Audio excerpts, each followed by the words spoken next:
Right. We are asked on this part to evaluate these without using a calculator. Remember, logs are asking us a question.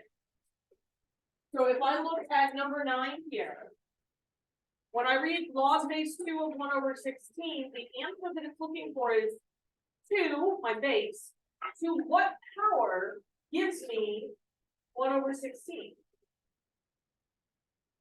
-4. Sorry. There we go. -4. 2 to the -4 equals 1/16. What's the question number 10 is asking you?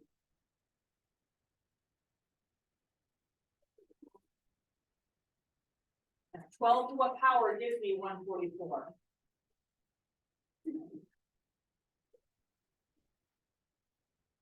Well, squared equals 144. What's the question on number 11?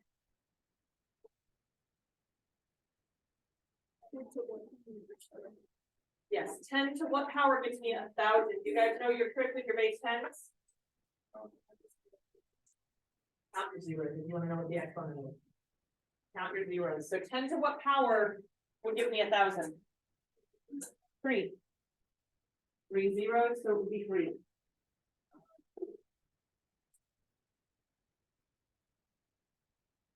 And to the third equals 1,000. And the very last one, what is my question here?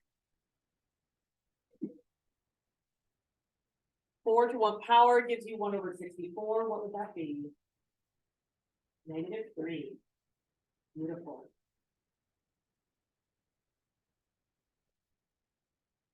Taking those ideas and putting them together to turn the page over, you'll see questions 13 and 14. So we're going to evaluate each of these logs, and then we're going to combine them together to get our solution. So first log, 3 to what power gives me 9? 2, so this whole thing evaluates to 2. Second question here, 2 to what power gives me 8? 3. Minus, and then I come over here and I evaluate this log. 4 to what power gives me 1/16? -2.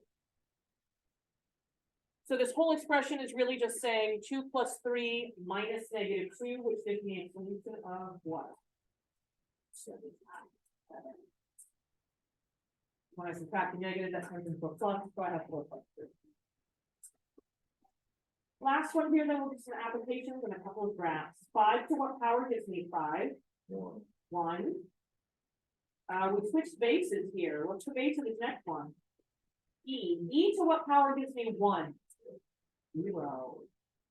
Anytime I have a log and the argument is 1, I don't care what the base is, the answer is 0 every single time. Minus log base 5, 125. 3 plus natural log of the cubed root of E. 1/3. Talk about y, and then we'll evaluate this. Remember, anytime I have a root, that is the same thing as a fractional power, where that index is the denominator on my fractional power. So the cubed root of E is the same thing as E to the 1/3. E to what power gives me E to the 1/3? We'll have to do the 1/3 power. All right. So I have 1 plus 0 minus 3, that would be -2. -2 plus 1/3. -2 plus 1/3. -1 and 2/3. Or if you wanted to write that as an improper fraction, -5/3.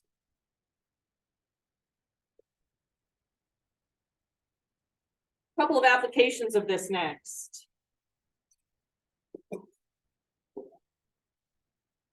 When using a camera, the formula, here we go, n equals log base 2 of p, represents the change in the f-stop setting, n, to the use in less light, to use less light. I think it's supposed to have the in there. So the f-stop setting is being represented with this variable n. P is the amount of sunlight. If the amount of sunlight is measured at 16, how many f-stop settings should Maria move to accommodate less light?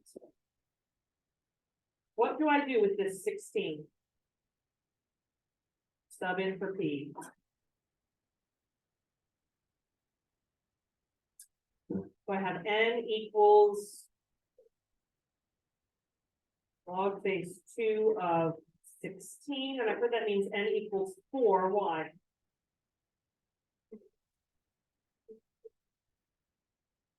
Two to the 4th power equals 16. So we have 4 f-stop settings.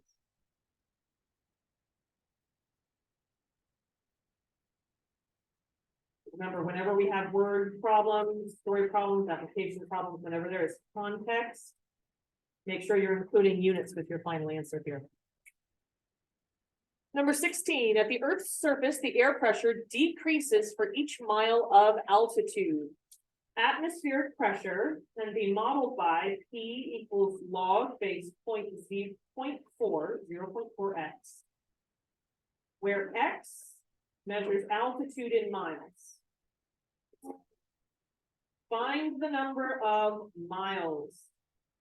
So we're going to find x. Find the number of miles it would take for the atmospheric pressure to measure 7 atmospheres. What do I do with this 7?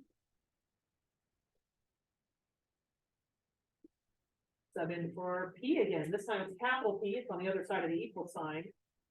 So I have 7 equals log base 0.4x. I can't use the same trick I used on the last one. Because when I ask myself this question, what's it actually asking me here? Yeah, I want to know what the argument is this time. I have the base, and what is that 7? That's the exponent. So how could I approach this then? 0.4 to the 7th power. Let's rewrite this as an exponent.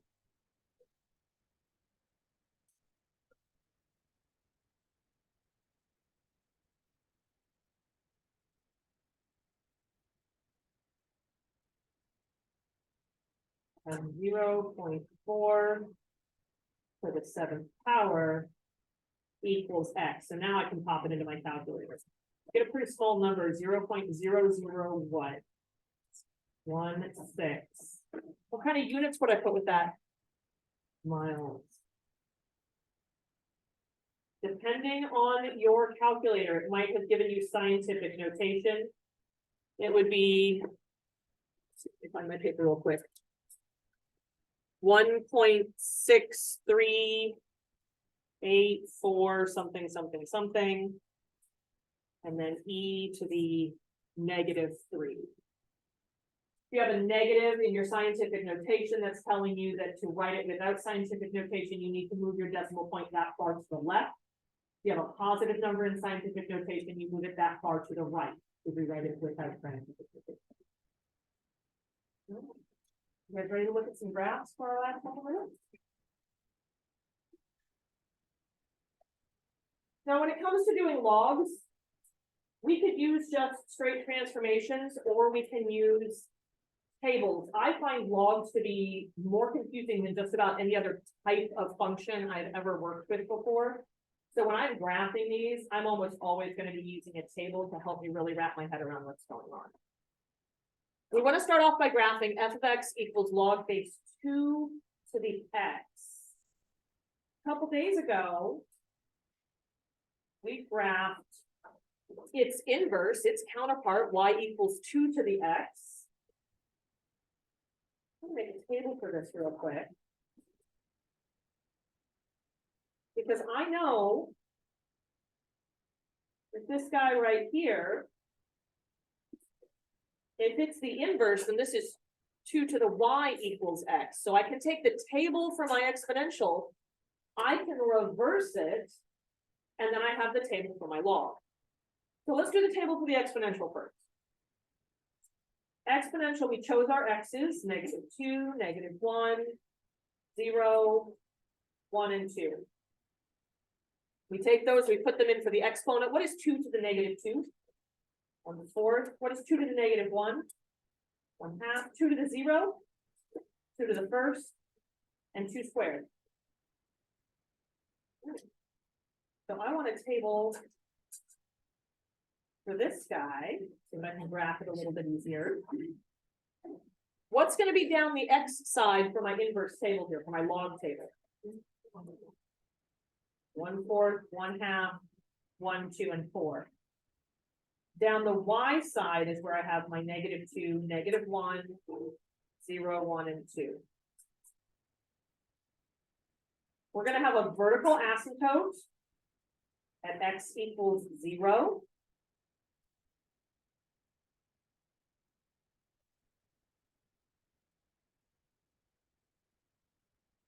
And when I actually plot these points, I can kind of see why that vertical asymptote is where it is. I see I get really, really, really close to the y-axis, but I don't ever actually cross over it. Points here. Kind of like this.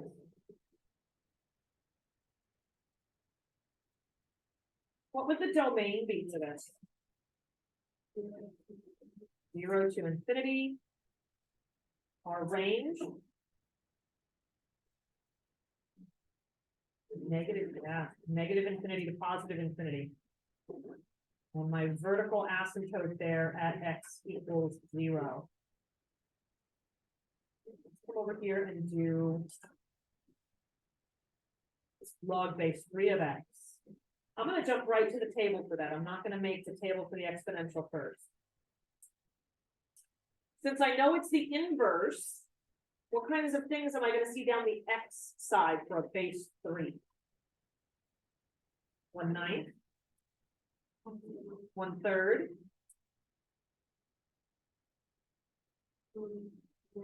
1, 2, 3, and 9. -2, -1, 0, 1, and 2 down the y side. Vertical asymptote at x equals 0 still, because we have not shifted it left or right at all.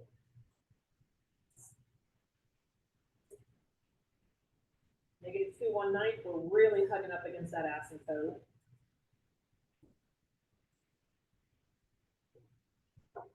And like this right here, hugs right along that asymptote.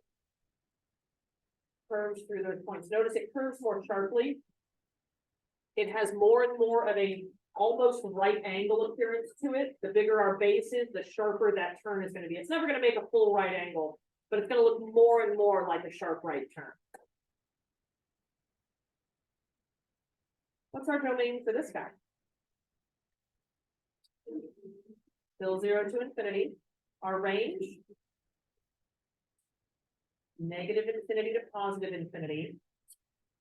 And we still have our vertical asymptote there at x equals 0. Last one almost seems to break a rule here. We talked the other day that the base and what other part have to be positive?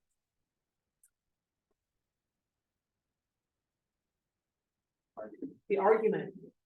What's the argument on this last one here? Negative x. So what would have to be true about x then in order for my argument to be positive? X would have to be negative.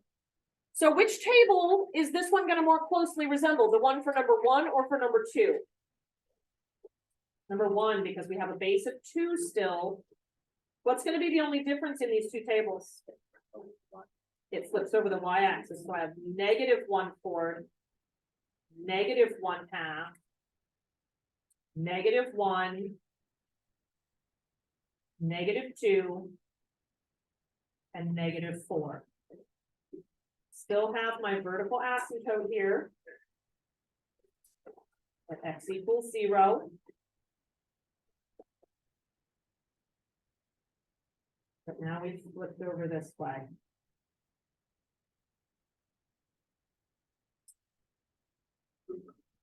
Go along that asymptote.